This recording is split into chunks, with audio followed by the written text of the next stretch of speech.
hear the voice of reason.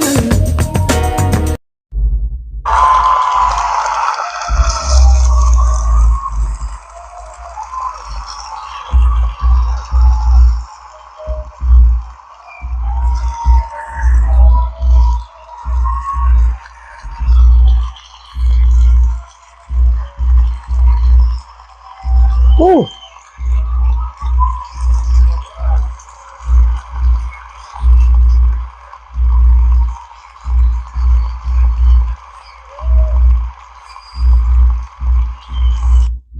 Welcome everybody to a new edition of Tell It How It Is, No Filter.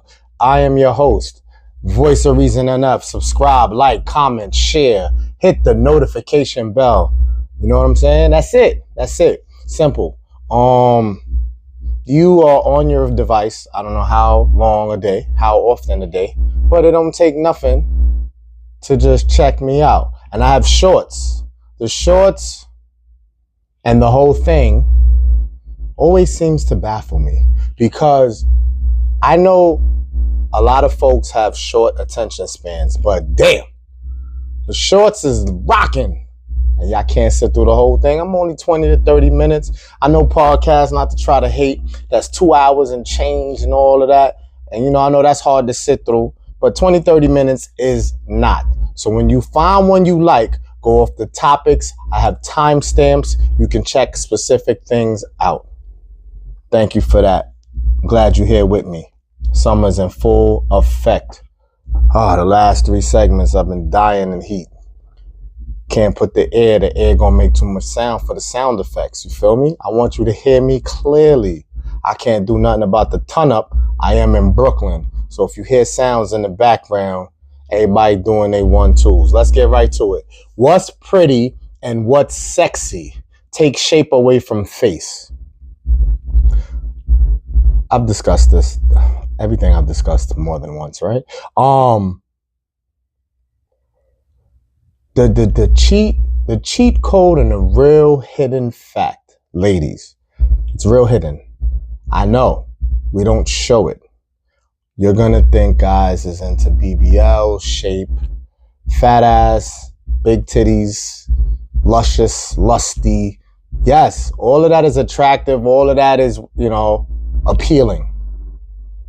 At the end of the day, the discussion behind 4 walls, group chats, etc.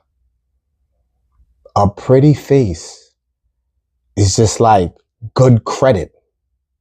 It's like you can lease, buy, or finance anything with good credit. That's like being pretty, like just naturally pretty, just like breathtaking pretty, right? Here's the problem. Some of the problems. This intimidating. Pretty women are intimidating to some. Pretty women get a bad rep about their attitude, their character, their behavior. They've been, if they got trauma, you know what I'm saying? And there's not a real good reputation for you as a prejudgment, which is not fair. But to go back to the cheat code, low key, us guys will take pretty overall, even if pretty has no shape. I'm talking about really pretty here, like to the majority. Like if you use your social media and you post a pic and you say thoughts, do you think this, whoever it is pretty? And you get majority vote that person's pretty. So about that level pretty, it almost does not matter their shape. It almost don't. You got guys, you got people who just have certain preferences, and it's just gonna go outside what I'm saying. I can't put nothing 1,000. You know what I'm saying? But for the most part, pretty will prevail. So, my opinion only. This is for you to agree or not. You can disagree, leave me comments, whatever. What's pretty and what's sexy? It's not fair to use celebrities, right? But I'm gonna go to my go-tos.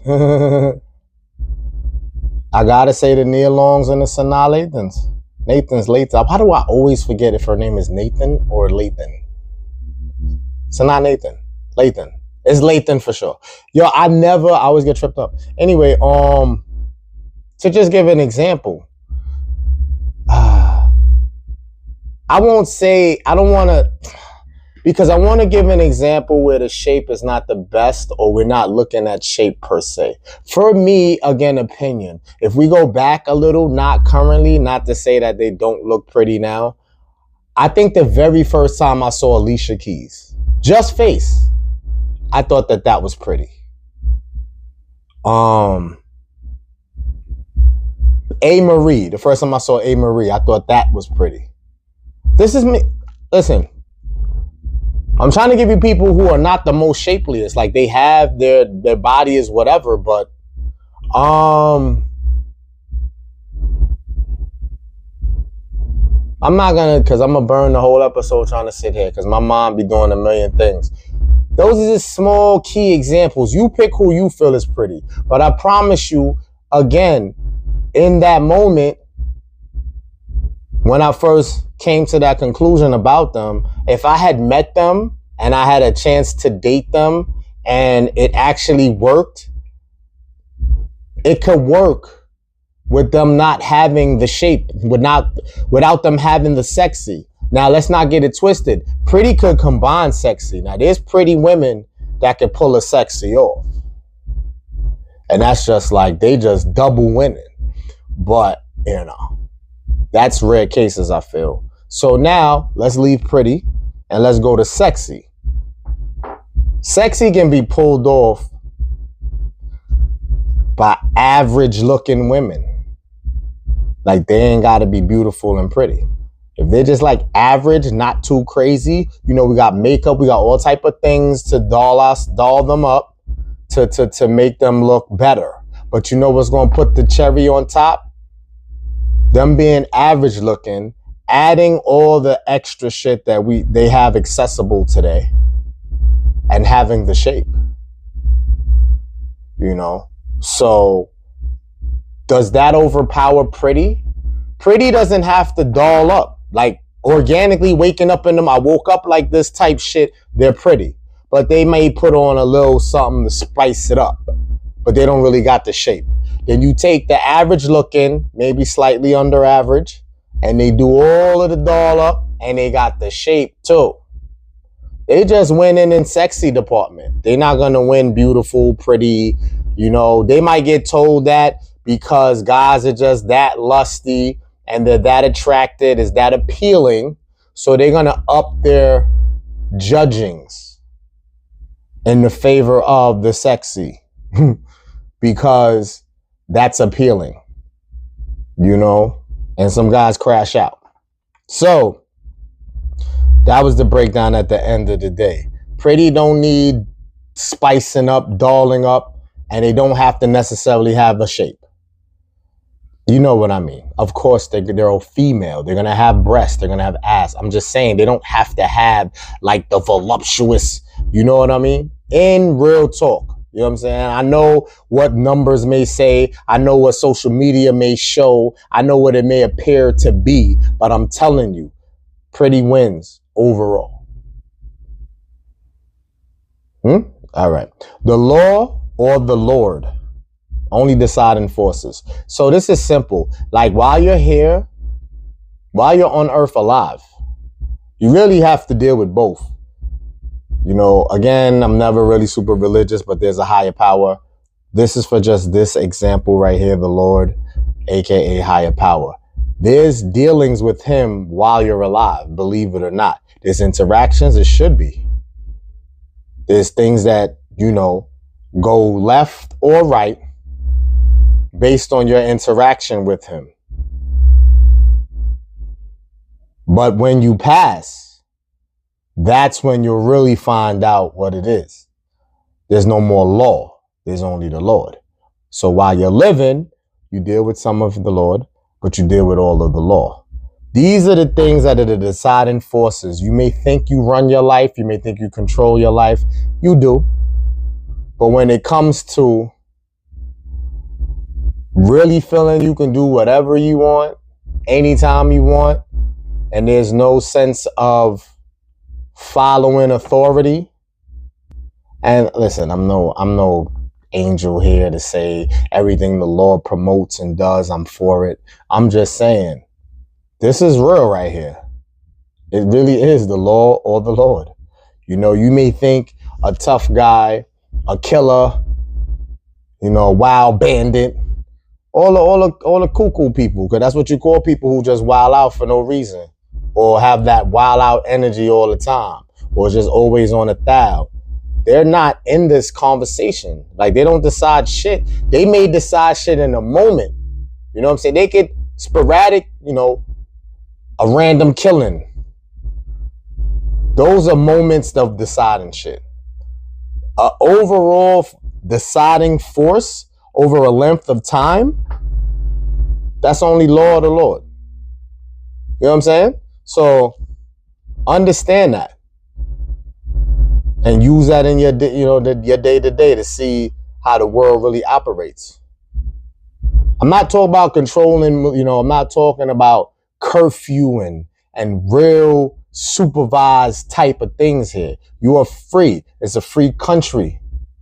Freedom of speech and all of that. So you do have the control. I'm not saying that. But deciding forces when it comes to shit, do I have to really break that down? No. So just, again, acknowledge that. Okay, here's the next couple is duh. Doctors say BBLs may smell after sweating or sitting for long periods. Side effect to consider, ladies. Yeah, someone was breaking it down for me, not that I didn't already know. It's fat. It's fat that's been taken from somewhere to put somewhere else, right? So what does fat do when it's sweaty? I don't think it's going to smell like peaches and cream. The sitting for long periods is a little, that's a little interesting for me. Like, sitting still, I mean, sweat won't develop, hopefully, depending on the temperature. But there's something about that I probably should Google and research and come back and spin this topic, because I can't put together why sitting for long periods of time will make it smell. Not that I'm against it, like it don't make sense. I don't understand the breakdown like I do about the sweating part. Like, I understand why sweating them, you know, I understand why that would smell. It's like perspiration. Like, of course it's going to smell. But that's a good one. You know what I mean? I'm going to try to see something real quick. Google, stay with me. Why do BBLs smell after sitting for long periods of time? We're going to go for what Google's saying, that's that. Brazilian butt lifts can develop an odor after periods of inactivity due to a combination of factors, including fluid discharge, bacteria buildup, and sweat. Proper hygiene and post-operative care are crucial to minimize or prevent unpleasant smells. So once you've done with your surgery, the doctors, you know, hips you to what you should be doing and how you should be moving, I guess, with this. So, and it says, be extra diligent about cleansing after bowel movements and urination to prevent unwanted bacteria, I'm sure.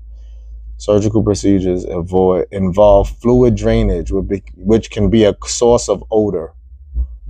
We could go into this all day. Damn, this is interesting. Following surgery may be less active and spend more time sitting or lying down. This often leads to increased sweating in the treated area. What is a BBL sit-down smell? It's described as musty or slightly sour, but it should not be overpowering. Okay, I'm off this. Not to laugh, but yikes. Yeah. Still want that BBL? Anyway. That's diabolical. Let's move on. Things you should know, but do you do? Another duh. Fellas, is no need. I should not have to tell this to any women. So I'm telling this to you guys. And honestly, adult guys, 20 plus, fuck that. 15 and up shouldn't need to be told. But I'm going to say this and I'm going to go through this anyway. Things you should know, but do you do? And how often? So you're not out the woods because you could say you did it, but it's been a minute. Let's go. Clean your belly button. Do you really scrub in there? Get in there? Every time you go in the shower? I know this is like baby stuff. Like, why would I even sit here and do all of this? But I want to make sure, you know, whoever I can help, I can help. If y'all laughing like, yo, duh, cool. Clean inside that belly button, right? Do you clean between your toes? Like really scrub between your toes, especially fellas, especially if we active, we play sports and all that, exercise, gym, whatever. That's sweats and that's bacteria too. Sort of like the BBL thing, right?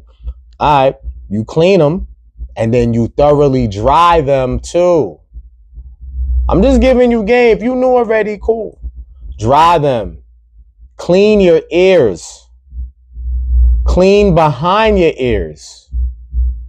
Take out those earrings. Don't be with, you had that shit in for a season. Then you had your earrings in all winter or all spring. You don't notice, you don't do the check. If you know you clean, right? When you do this, you shouldn't smell nothing. That's bacteria, you nasty, yo. Take out the ear. That ain't got to be every day neither. That probably could be every couple days. Take out the earrings, clean the earrings, and clean your ear holes. You should not do this and smell anything. Clip your finger and toenails, especially if you don't go get a mani or pedi. And I'm not saying that you have to do that. But if you ain't going, you need to clip your finger and your toenails. I even got the joint that they use to scrape like the bottom of your foot, when the bottom of your foot where your toes is, right here. I get a little hard, especially my hard workers, my hustlers is on their feet all day. I even got that to just do that sometimes. You know what I'm saying? Hygiene is a motherfucker. We know the basics, right? It's too simple. Shower, brush your teeth, deodorant. But there's some things I hope you know. Every time, you treat all of this every time except the earrings. Every time. So I thought I'd give you game on hygiene. All right. Let's close out strong. Sometimes, ladies and gents, you become too humble too late. You become humble too late. You should just do it. Don't let life decide. Now, this is deep. We can go here for a second. How you raised. I don't want to really backpedal too much with that. How you raise is huge, right? But it's hard to not mention that, because if you see the upbringing that you went through and you see how your parents or whoever raised you moved, that is key into your humility already. It should be. But then you know what the bad thing that happens is that your parents bust their ass, right? Like they really had to work really hard and you barely got like all the things, but they tried their best to give you as much as they could. So the reverse effect of that is you becoming spoiled because you see them bust their ass to make sure you good. But in reality, you should look at them busting their ass as, I'm gonna have to do that too. Let me humble myself, because the same way they had to get it in to get things done, I do too. And they did that. But back in the day when they was busting their ass, they had humility, because it's like nothing's owed to you. And it's even realer that nothing's owed to you even if you bust ass. So it's crazy when people who don't bust ass, they just do the bare minimum, if at all, and expect. It's just diabolical to me. But when you bust your ass, you still not entitled. It's like you just busting your ass to get the things that you need. And hopefully you're choosing correctly in what you need. But it's real. It get real. It get real. So I say that, I did that from more of a hustle standpoint. But let's talk about relations. So, ladies, you have your girl chat. You talk about the dudes you rocked with. You tell that chat everything. The good shit when it was good, the bad shit when it was bad. Y'all sit there and either celebrate a good one or mourn a bad one, right? When do you take accountability and go, listen, I can have standards. I can have preference. You gotta realize time runs out. So youth, and it's said a lot, and I don't wanna stir the pot, but I will. Youth is like $1 million coin. So women, see, it don't work the same for guys necessarily. Women, the younger, when you're like 19, 20 to 25, that is your best years to look good and be a fuck up and still come out all right. Far as a relationship goes, there's a guy out there that if you play just the right cards, he may wife you. He may, you be the stay home, or you at least get a whiff of what it's like to be taken care of if you don't really pull it off for a long time. That's 20 to 25, maybe. You might could go later with the no kid factor and the never being married. But either way, no matter how I break this down, youth is your winning chip. So when you get 35, 40, 45, 50, I don't give a fuck what. You can have no kids at those ages, go to the gym a day. It's a behavior thing. It's humility. It's humble. It's down to earth. It's peaceful. It's pleasant. It's like your energy is everything. And I want to just instill this in all people and all women, especially though, meaning all ages is what I meant to say. I don't want you to wait 35, 40, 45, 50, you alone. You got a bunch of losers you fucked with. You got a kid, you don't got a kid, and now you realize, yo, time might be running out. I may be alone. And then, you got the ones that's like, I don't care, I'm cool with it. I face the fact that I was a bitch, or I made bad choices, or I'm stubborn, or I'm privileged. I feel entitled. I'm cool with that. And that knowing that may determine me being alone because of those behaviors. So that's sad. I mean, if it don't drive you cuckoo, because you really do understand why you have what you have or why you don't have what you want, you can say, you could charge it to that. But if we can just all, and I know I'm talking to the ladies mostly, so to brief the guys is like, it's the same thing starting out. Guys in their 19, 20 to 25, they feel if they look good and, they're young, they have time to fuck up and get it right later. The thing is, that's the problem. We wait too late as well, but it's a better chance of us still making it through because it takes experience most of the time for a guy to get right. Like, it take him going through trials and tribulations to become appealing, to become a provider, to become dominant, to become alpha, to be like, sometimes it take a lot of fuck up, a lot of bad turns for a guy to get right. So that's the difference, ladies. Like, they may need that. You shouldn't walk that same path, which I'm sure you don't mean to. But to think that you got this thing about you, this attitude, this whatever, it's not really inviting. how long that's going to play. But again, if you accepted the reality, like, yo, it is what it is how I am, then rock out. But don't become humble too late, because yeah, that's good. That's just better late than never. But you really still not going to get what you want unless you so humble that you have the real patience for it, because you've wasted a lot of time. A lot of the shit that we do hurts us indirectly at the time. We don't see it. Like, if we a certain way for a certain amount of years, that shit is really a setback to what we could have received. But we sitting there in our ways, stubborn. Nobody can't tell us nothing. This is what it is. Fuck that. I ain't settling for less. And you so belligerent. You so animated, amped about it. Especially when you got your group chat. I'm telling you, sometimes, yo, women ain't shit, because if they have that type of negative energy and they have a group chat and them females is on that same type of time bigging that up, y'all all ain't shit when it come to that.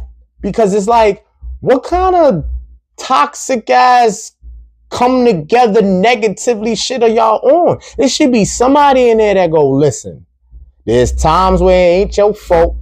You chose a bad one. You got to eat that L. Sometimes you got to take that L, sis. But to sit here and be on this mode after the fact, or whatever bad happened, you still don't change because you don't see what you did wrong.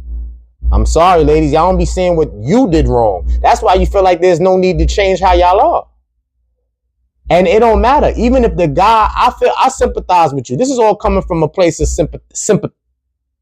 being sympathetic, because I was about to say some other wild shit. Anyway, this comes from a place of sympathy. My thing is, if shit didn't work out, the guy's role is the guy's role in that. He got to face that and fix whatever possibly. But you're not off the hook to feel like, even if he did the most, and you feel there's still something about you should possibly alter and look into.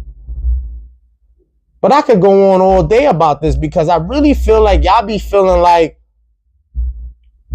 war mode. And y'all gonna play all day, exercise options, entertain, draw attention just to use it for the moment, pretend to entertain, pretend to be intrigued, answer back when you feel like it, interact when you feel like it, like really playing, because especially, let's go back to pretty or sexy. If you're either, you can do that. Guys are lonely these days.